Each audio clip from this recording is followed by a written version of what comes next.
Hey everybody, Farmer Elizabeth here, back with you for a garden update. So I showed you my garden about exactly 1 month ago when I had just planted my vegetables. I gave you some tips on how to plant them, how to figure out what will grow best where you live, and I hope I did a good job of encouraging you to try to plant something, whatever your circumstances. Whether you have a patio, a landing, a rooftop garden, a big backyard, a big front yard, it's okay to plant vegetables in your front yard. You'll encourage your neighbors to do the same. So I hope that I encourage you to try something. And I'm going to take you around and I'm going to show you kind of where we stand 1 month in, what has done well, what has not done so well, and our hopes for the future. Our weather has been unusually cool here, so my spinach has lasted a little bit longer than I expected. But most of what I have planted really thrives in the heat that we typically have here in the summer in North Carolina. And so I just anticipate things really taking off as the days continue to get warmer. So come on with me and let me show you how things are going in the garden.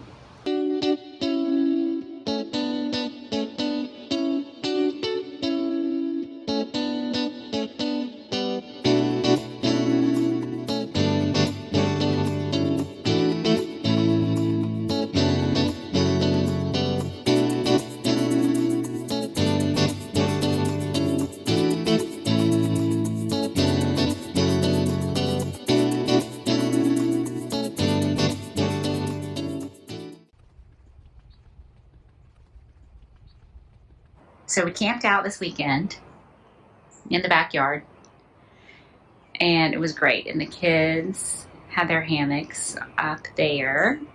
There's mine. My lovely husband put up for me to hang out this afternoon. It's Sunday. I was just sitting in there drinking my coffee and reading my book, reading the newspaper, listening to the wind blow the wind chimes. Those wind chimes were a gift from some family friends for my grandparents, my grandfather's funeral. So I don't know how we ended up with them, but it's a special gift. I love hearing those. So my son's hammock was there where mine is. My daughter's was right next door, and my husband and I were in the tent in the yard. My hydrangeas are getting ready. They're nice and beautiful and leafed out. That's one, and the others are over here. They'll bloom in about another month. So let's see how things have progressed. So, my chives had their bright purple blooms a month ago, and so they've faded. But they're just so pretty. I'll leave them for just a little bit longer, and then I'll come and snip all of those off. So these are my Lemon Boy tomatoes, which are a big, fat yellow tomato. They're not as acidic as a lot of red tomatoes. And you see they have blooms on them already. They're just at the point where they about need to be staked up. But you can see I've staked these already. I explained this in the last video. I have these paracord lines with a slip knot tied on. And I just have these plant clips that I attach, and then as they grow, I'll adjust the lines. They're looped over my frames. There was one thing I wanted to show you about tomato plants. When they're young, right? Let's see if I can make sure I'm getting this. Right in the, oh no, this one has broken. So that's bad. You see what's happened right there? We had some strong wind, and I'm guessing it snapped that. I'm going to fix it real quick. So this snapped off, but it makes it a little bit easier for me to show you. Right here in the, there's a name for this, and it's just escaped me, but like this joint between the, the main stem and this branch, another stem will start to grow. We call those suckers. And they will just kind of suck the life out of your plant. They're not going to produce tomatoes. They'll just produce a lot of foliage. See, here's another one. So before they get this big, you should snap them off. Here are some future tomatoes that are no more. But look, my plant's good and healthy. I really don't know why that one broke off. It just must have been a storm. But I went ahead and took the suckers out of these a week or so ago. So those are all doing pretty well. They're just getting to that point where I can stake them up. Let's check on everything else. These are zucchini. You can see they're full of blooms. A lot of these early blooms will just fall off, and that's fine. But you can see that is a zucchini right there, which will probably be mature enough to eat in 2 to 3 weeks, I'm guessing. This one has some blooms too. These are peppers. All these holes belong to moles and things trying to get the moles. I've been treating the grubs so the moles will go away. Those are my bell peppers. You can see they're about to bloom. That's a very sad cucumber. Very sad okra. Rabbits keep eating these. I keep spraying them, but the rabbits keep eating. There's a cherry tomato plant right there. I got him staked up. Over here. Cucumbers, or as my son would say, pickle plants. More peppers. These are the yellow squash. They're being really showy. Look at them. You see the little yellow squash on there? We've had lots of bees, which is great. We need them to pollinate. Probably have yellow squash 2 or 3 weeks. My spinach has been great. I've harvested several times. So with spinach, you just want to, or most greens that grow like this, you just take off the outer leaves. You know, you don't want to take off all the leaves. That's how the plant survives. So I take the big ones.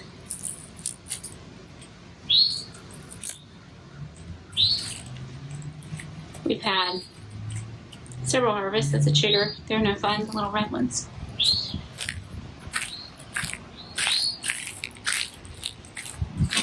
Let me harvest the rest of this. See, the new growth thing comes out of the center. I just wash this. I grow it organically, so I only put organic fertilizer on it. But I'll still wash that and run it through my salad spinner. I can't remember if these are zucchini or yellow squash. I think zucchini. These are banana peppers. They all look the same at this stage. Those are yellow squash.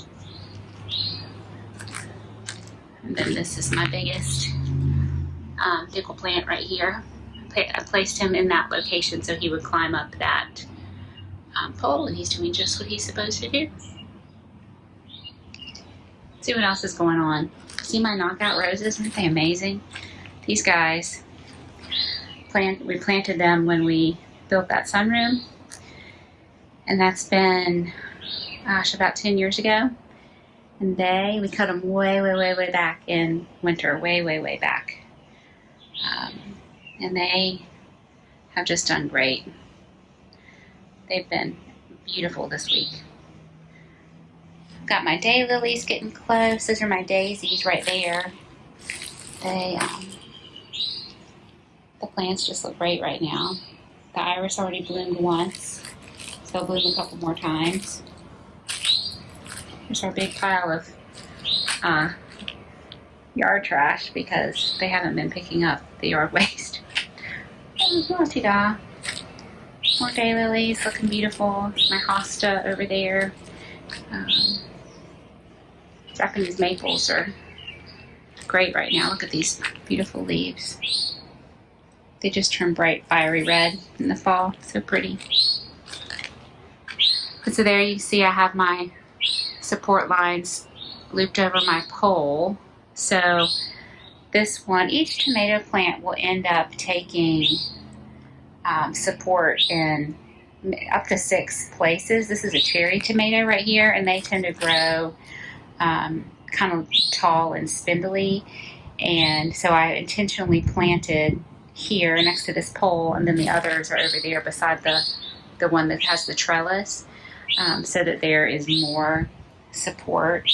So right now I only needed the one support line on the main trunk of that plant. So the other one I've just tied up to the pole. This is a really great support system. I recommend it. So there's an update of what's going on in the garden 1 month later, 1 month post planting. It's just really starting to get warm. We've had some temperatures in the 80s the past couple days. We're about to have a tropical storm come through, which will bring some cooler weather and a bunch of rain. We'll see what happens. The kids gave me a fire pit for Mother's Day. That's it, right there, covered in black. And so Friday night we camped out. We had a fire pit for the first time, and I made some paleo graham crackers, which were great. That recipe will be coming. So we had s'mores and slept outside. It was a great night. Okay, we'll be back to the garden again in another month. Hopefully I'll have squash by then, maybe some cucumbers. Won't have peppers yet. Tomatoes, probably not. They usually, 4th of July is about our benchmark here in the Piedmont of North Carolina. It's about when we start to get tomatoes on.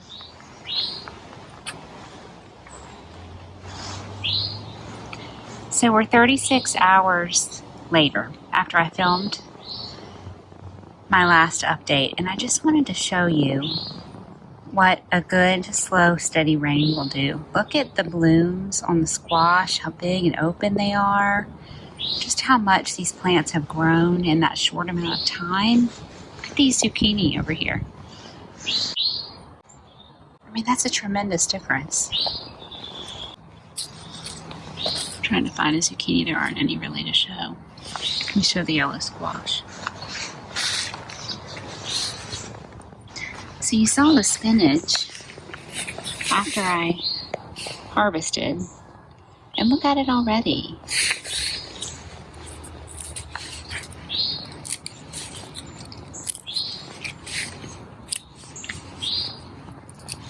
These that are on the bottom, they're not as big, but because they're the very outer layers, I want to go ahead and harvest those. So after I pick, they always look about like this. This is one that somebody chewed. And then, I mean, literally, it's 36 hours later. That's just 2 of my plants. I gotta go do the other 2. The garden is a wondrous thing.